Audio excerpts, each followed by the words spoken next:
Hello दोस्तों, veterans नमस्कार। मैं दीवान सिंह।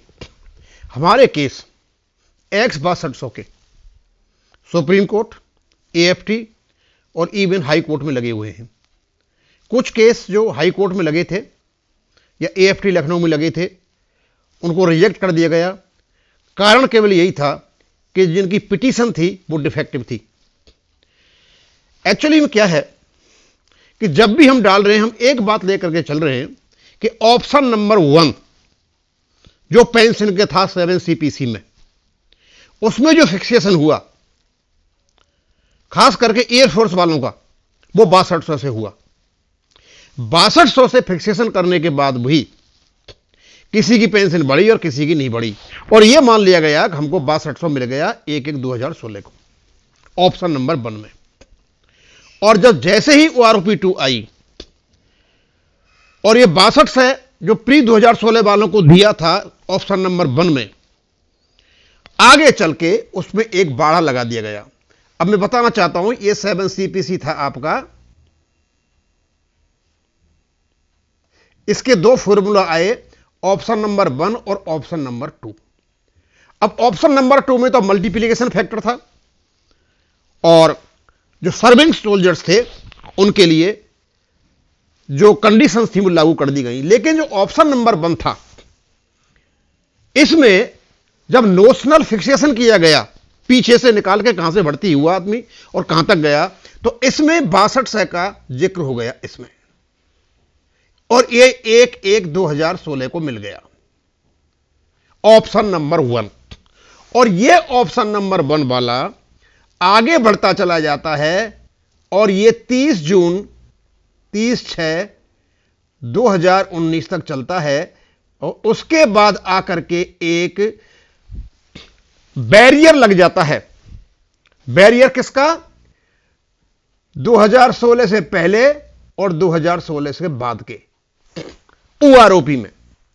अब ये जो बैरियर लगा, ये 7 CPC के फर्स्ट ऑप्शन में जो पेंशन 6200, किसी को फायदा हुआ किसी को नहीं हुआ, पर यह मान लिया गया इनको 6200 मिला था। लेकिन जैसे ही ORP 2 आई, उसमें बैरियर लगा दिया गया कि 2016 से पहले वालों को नहीं है और बाद वालों को लिए है। ये जो बैरियर लगा, ये कट ऑफ डेट जो लगाई, इसने मुसीबत यह डाल दी, जो ऑप्शन नंबर 1 में जो लेकर के चले हुए थे उनका भी रुक गया और जिनको फायदा उनका भी रुक गया और कोई फायदा हुआ नहीं। अब समस्या यह है कि ये जो बैरियर लगाया गया है 1/7/2019 को OROP के नाम पर, प्री 2016 और पोस्ट 2016 दो टेबल क्रिएट करके, टेबल नंबर 7 और टेबल नंबर 8।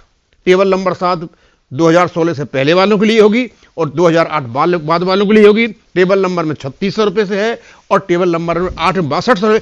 इस कट ऑफ डेट को कैसे हटाया जाए?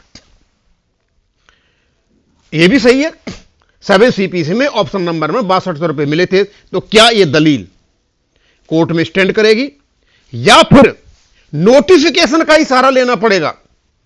क्योंकि नोटिफिकेशन जो ORP का है वो अलग प्रकार से। अब हम नोटिफिकेशन को पढ़ते हैं। क्या नोटिफिकेशन में ही इसका टूल है, इसका हथियार है इसको काटने के लिए? जो ये बांध बनाया गया है, इस बांध को काटने के लिए क्या कोई विस्फोटक हथियार क्या ORP की डेफिनेशन में दे रखा है? तो सबसे पहले हम ये देखते हैं। ये मैंने 7/11/2015 का DSW की साइट से ये डेफिनेशन ले रखी है। वो कहते हैं इसमें, it has now been decided to implement one rank one pension for the ex serviceman with effect from 1/7/2014। ORP implies, अब ORP का मतलब बताया उन्होंने, that uniform pension be paid to the defence forces personnel retiring in the same rank with same length of service regardless of the date of retirement. अब इस पर मैं थोड़ा सा अंडरलाइन कर देता हूं, गोला मला दे, regardless date of retirement, which implies bridging the gap between the rates of pension of current pensioner और past pensioner। यानी करंट पेंशनर, यानी 1/7/2019 को जब ये लागू होगी तो इन्हें करंट पेंशनर मांगा, एक साल से पहले की एवरेज पेंशन है 2018 के, उनको करंट पेंशनर मांगा और इस पेंशन को 1/7/2019 को पीछे वालों को दे दी जाएगी। यहां मैं आपको बताना चाहता हूं, इस ORP के नोटिफिकेशन में यह दे रखा है विदाउट कट ऑफ डेट। यदि ORP के नोटिफिकेशन में पेंशन को without cut off date transfer कर रहे हैं तो यहां प्री 2016 और पोस्ट 2016 का कोई जिक्र नहीं है। अब आप यह कहोगे साहब इसमें कहां लिखा है विदाउट कट ऑफ डेट? ये लैंग्वेज जो लिखी हुई है, ये नोटिफिकेशन की लैंग्वेज ऐसी हुई है, regardless of the their date of retirement. इसका जब सिंप्लीफिकेशन करोगे, इंटरप्रिटेशन करोगे, इसका मतलब यही होता है विदाउट कट ऑफ डेट। जब आप आराम से बैठोगे, इसको सिंप्लीफाई करके आप देखोगे तो regardless of their date of retirement यानी करंट पेंशनर पास्ट पेंशनर को जाएगी without any cut off date. जब नोटिफिकेशन में यह दे रखा है तो कहीं जाने की जरूरत ही नहीं है, क्यों? नोटिफिकेशन में दे रखा है without cut off date, regardless of their date of retirement का मतलब यह होता है यानी विदाउट कट ऑफ, यानी जो कट ऑफ डेट 7 और 8 में लगाई है वो नहीं हो सकती है। क्या इस कट ऑफ डेट को कि माननीय सुप्रीम कोर्ट ने भी वैलिडेट किया है, रीइंफोर्स किया है? यस। ये जो मैंने नीचे ले रखा है ये सुप्रीम कोर्ट का नंबर 2 जो रूलिंग थी वो है। उन्होंने क्या कहा था?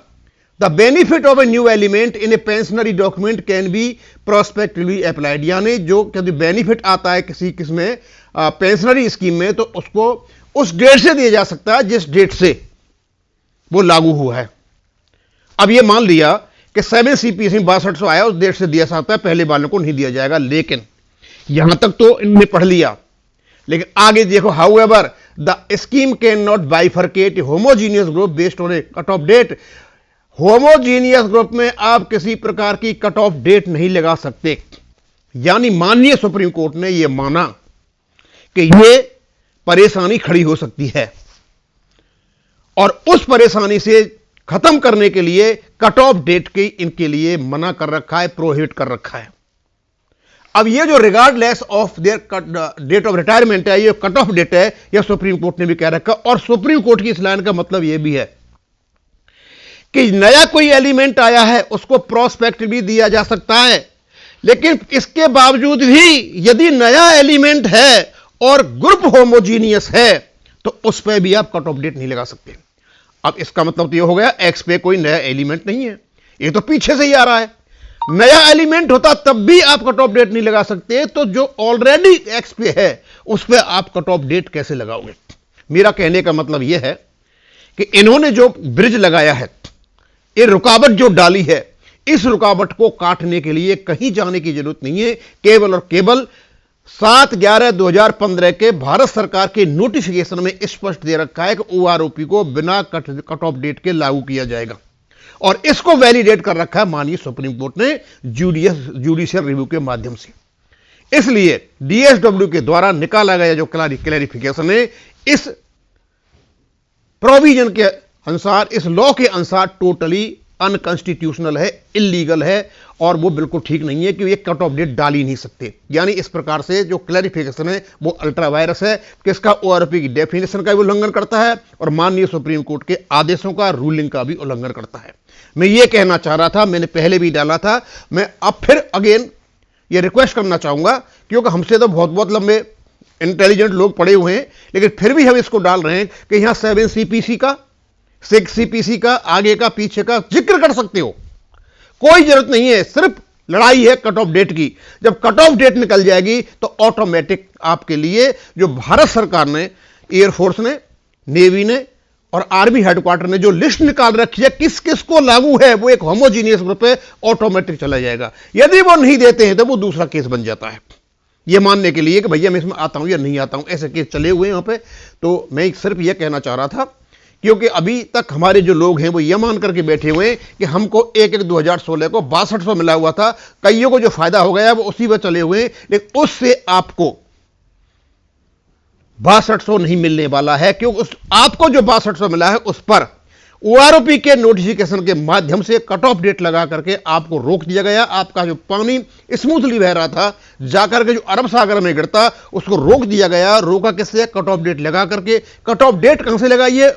OROP के माध्यम से लगाई गई है और इस कट ऑफ डेट को काटने के लिए केवल और केवल OROP में बड़ा स्पष्ट दे रखा है कि जो करंट पेंशनर पास्ट पेंशनर को जाएगी वो विदाउट कट ऑफ डेट जाएगी, यानी इसमें कोई प्री 2016 और पोस्ट 2016 बिल्कुल भी नहीं होगा। और इसी चीज को रीइंफोर्स कर रखा है माननीय सुप्रीम कोर्ट ने।